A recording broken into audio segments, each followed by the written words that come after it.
Sihor police દ્વારા ગઈકાલે મોડી રાતે દારૂ ભરેલી કાર સાથે એક શખ્સની ધરપકડ.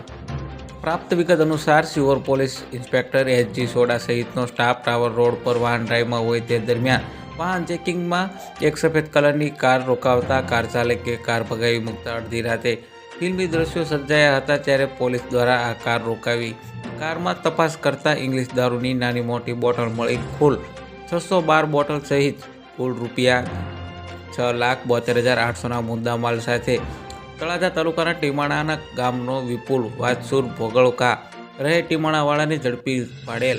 અને આ સમગ્ર કામગીરીમાં પીઆઈ એચ.જી. સોડા, વી.એસ. ગોસ્વામી તેમજ એ.એમ. દસાડિયા, જે.વી. વાલા અને સી.બી. પરમાર અને આર.જે. મોરી સહિતનો સ્ટાફ જોડાયો હતો.